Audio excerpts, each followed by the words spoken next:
Heroes only haven't really been discovered too much in StarCraft. So here we are to actually see if it's possible. Now, I looked all over the internet and I couldn't actually find anyone attempting this run. So here I am.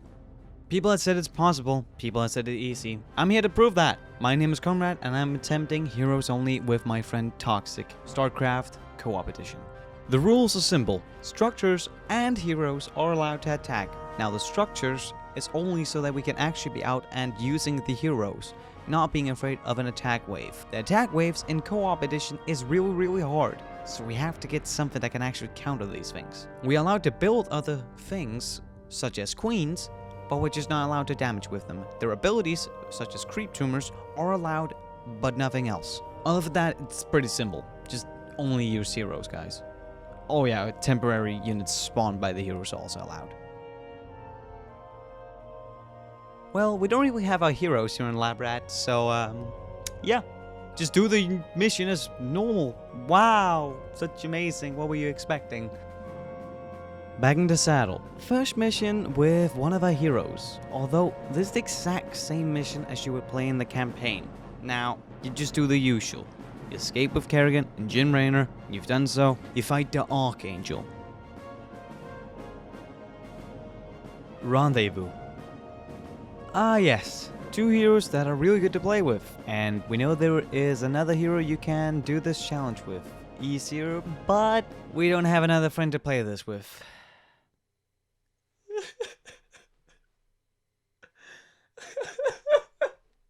Anyways, this mission is a bit of a grind, and somewhat easy. Spine crawlers and spores make it easier to actually do this mission.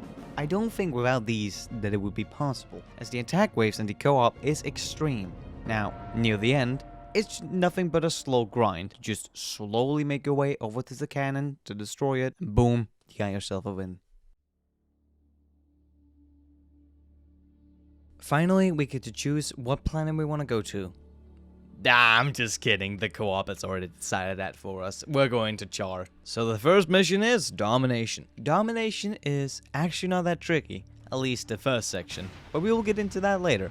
Try your best to slowly grind on enemies, and be careful that you don't aggro too many, as the enemy can swarm around you, and, well, we don't have AoE just yet, so being careful with your steps is super important, and going slow may be boring, but it's the way to go. Also, funny thing is, my Wi-Fi died, so Toxic did all the work by himself.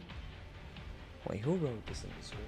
What I'm seeing is that he put a hatchery close to Sagara's base, so he could chip at it slowly. He also noticed that Sagara didn't spawn when she got brutally murdered by him. They don't really rebuild their defenses up as fast, so you can kill them pretty easily. But the defenses are hard to take care of. But if you simply just build spine crawlers and spores next to your hatchery you build, it's pretty simple.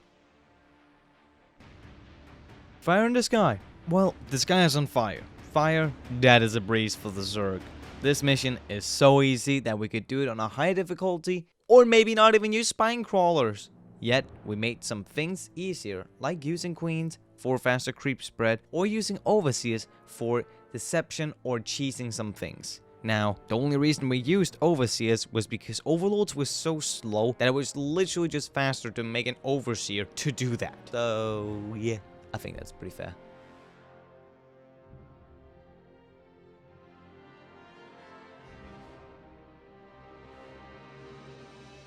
Old soldiers. Well, feels like there's a curse upon us. Toxic's Wi-Fi also died in this one. Oh yeah, that's amazing. Wow, it's just like real life, man. What the?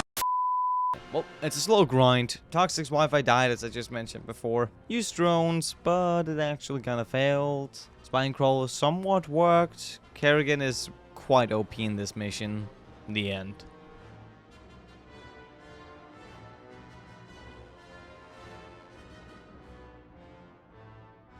Baneling Evolution Mission. Banelings, I picked a new Toxic Baneling Evolution, because when it explodes, creep and toxic goo spawns where it exploded. Toxic goo deals damage to the enemies over time, so groups of enemies were easier to defeat with Kerrigan's ability in the future. Also, they spawn creep, which is nice, because you can actually make creep really overpowered, which in turn will make Kerrigan more overpowered, And also she can heal faster. Thumbs up. Finally, on to another planet. Now we can find it. No, we cannot. We can't choose planets.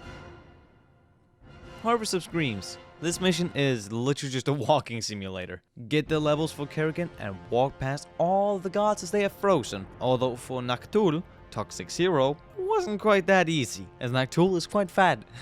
I mean Queen. I had to do everything with Kerrigan, okay? Everything was done with Kerrigan.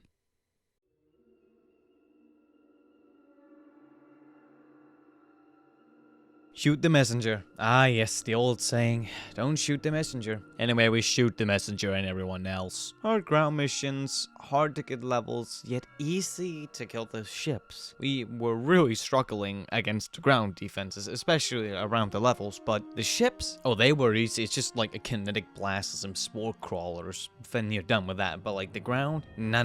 That was like domination all over again. Slow grind. You're not gonna get up that fast.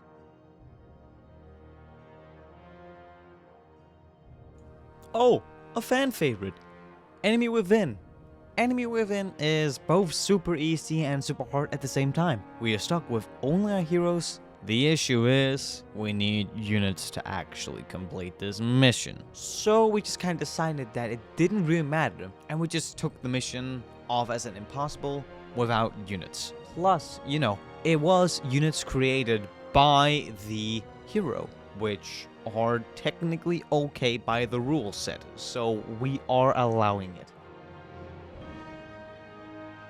Ceres. Waking the Ancient.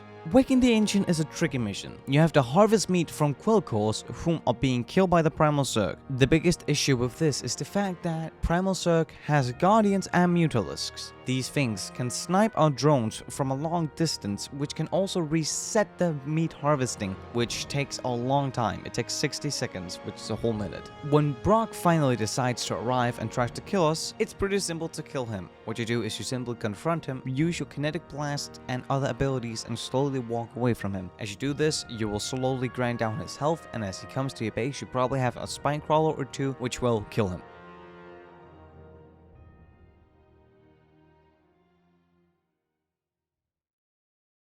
Huh? What is that I hear? It said, sellout timer!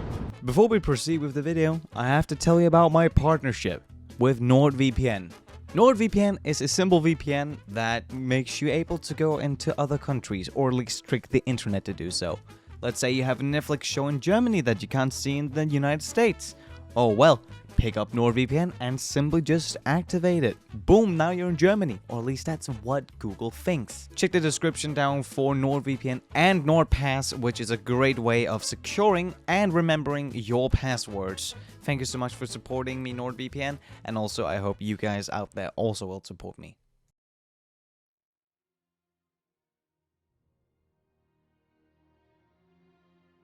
The Crucible. No heroes, so only spines and spores we could use, sadly. You might ask, but how did you kill one of the T-Rexes, or whatever it's called, that you needed to kill for extra levels? Well, it's easy. Spines.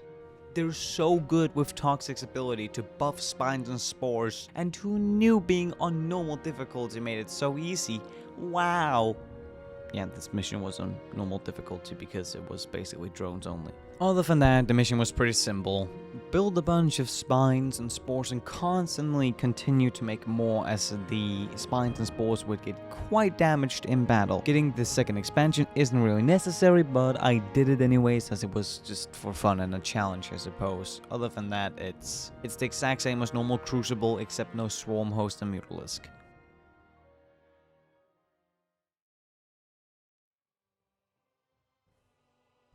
Supreme. Ah yes, true Dark Souls run out this campaign. It was more than simple, but the units that were given up to us couldn't actually kill anything, so that was a little bit annoying, which meant we had, you know, less DPS. Yet we survived and killed the big bad guy of this planet.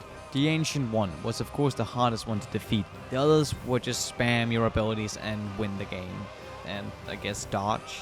Yeah, just Dark Souls but RTS, you know.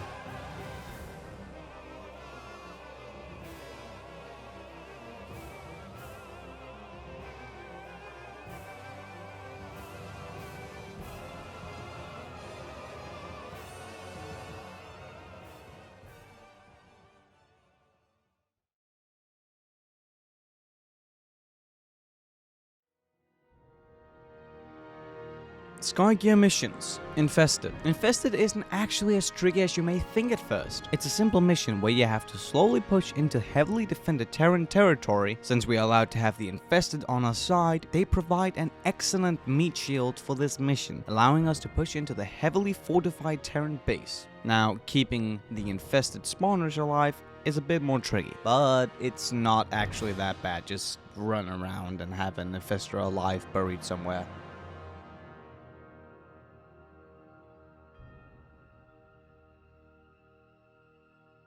Hand of Darkness. Hand of Darkness is extremely easy. You can use your hero or an overlord to simply cheese the entire mission. Now, the hybrids, they have this unique ability to give you a fucking migraine.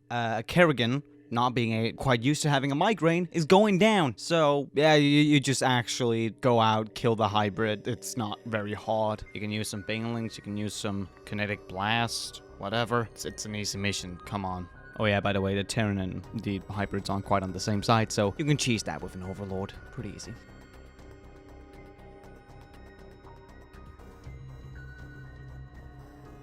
Phantoms of the Void. Oh, does this mission bring back old memories. Dumblefuck 1 and 2 were apparently having trouble with this cool boy mission called Phantoms of the Void. And by cool boy mission, I actually mean glorified cock and ball torture. Anyways, this was definitely easier than with Circlings only. Using Noctool as a tank and her Hydralisks as her main DPS worked out perfectly for this mission. Oh yeah, we forgot to mention earlier that we got a new strain of evolution with the Hydralisk, and these are quite overpowered, giving a minus 33% armor whenever they hit a target. That is, you know, pretty sick. That does a major difference in damage. And you know, like when you combine this with Stukov ability, which also gives less armor to the target, you know that goes pretty well against hybrids.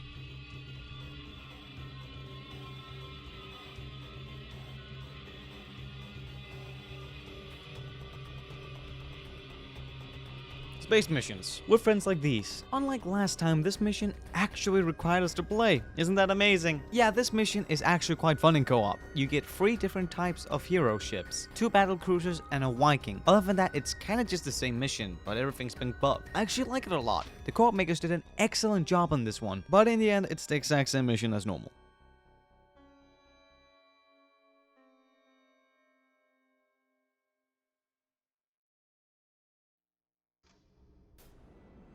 Conviction. The same as Supreme, honestly speaking. Don't let any of your controlling units kill any enemies, and do your job as you usually do, just a little bit slower. Other than that, it's kind of just an easy mission, honestly speaking. It's kind of the same as you would normally do, especially if you use Kerrigan and Noctool properly. Then this mission is a breeze, and, you know, Hydralisks and Banelings do a pretty good job of killing things, especially when it's mostly infantry.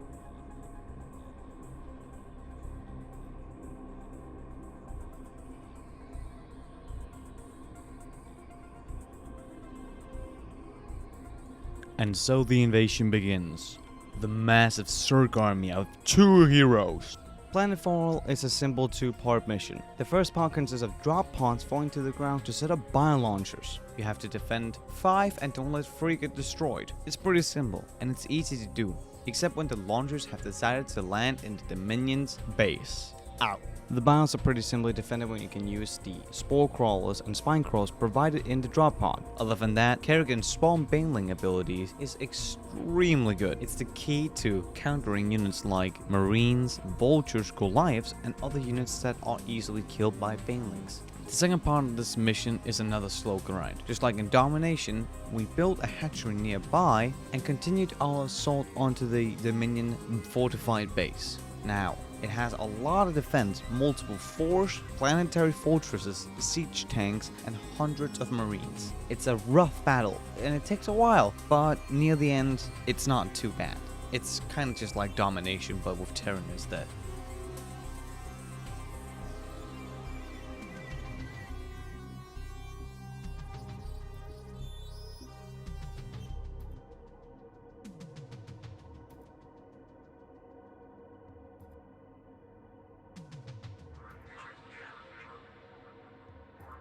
Death from above. Secure the ground for our units. Minsk made this thing to stop troops from supporting us, as it slowly kills our Zerg units. With that blocking us, we need to destroy the structure. The structure destroyed any Zerg that came close to it, but it was created to kill normal Zerg, not primal Zerg. Kerrigan asked nicely for Dahaga to kill the structure's generators, so he did, with the help of a damaged flying primal Zerg. After he killed the generators, we as the swarm took the opportunity to move close to the main heart of the generators as possible. Yet there are more than one generator that kept it going. Sadly, we needed Dahaga 3 more times to kill the structure's ability permanently. At that time, we were pushing the Terrans back easily. Flying units were annoying to kill, yet it was fairly easy to push. Dahaga joined us at the end of it. But as Dahaga can't fight very well, they're more useless than Toxic Micro, let's say it like that. End of the mission, it got kinda grindy. When you began killing the structure's production, or the Terrans' production, it began going way better, and we could actually kill the structure that was killing our units.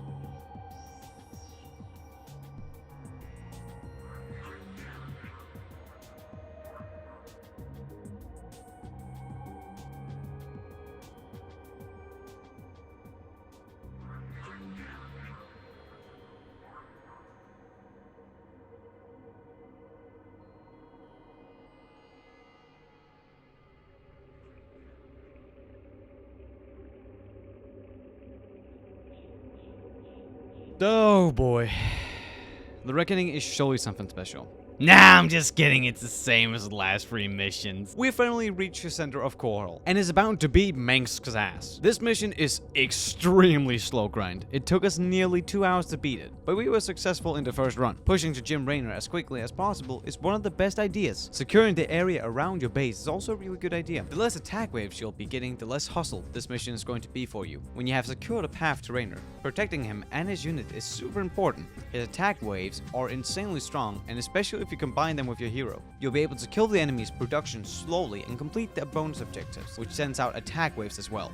Although not as strong as Raynor's, it is still good help. When everything has been claimed, you need to slowly grind upon the massive army that Mengsk has installed. Oh yeah, we killed the Odin at some point. I don't know when. It was pretty weak, honestly. Surprisingly weak, and in general, the attack waves on Jim was pretty weak too, honestly. Anyways, killing the production is your #1 priority. If you can kill the production, you're gonna have an easy time. If not, well, let's just say you're gonna be in an evil circle forever. Focusing on high priority units is also extremely important, as you have a meat shield made from the attack waves your allies are sending you. When you've grinded enough to kill the production, it is as simple as just slowly killing every last unit on the map, and then GG.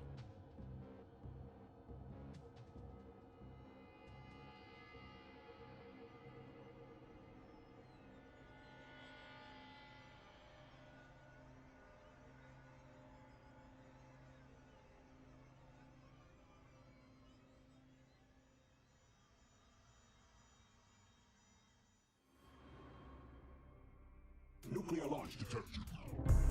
Thank you so much for watching, everyone. Unsurprisingly, the result was that it was possible.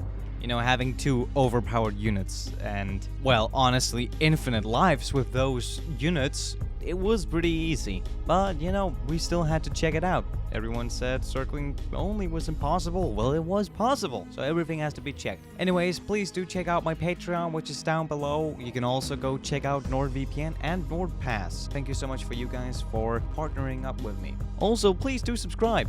Leave a like, leave a comment. We need to beat our rival, because we have a rival now. That son of a bitch. Anyways, thank you so much for watching. My name is Conrad. I'll see you next time.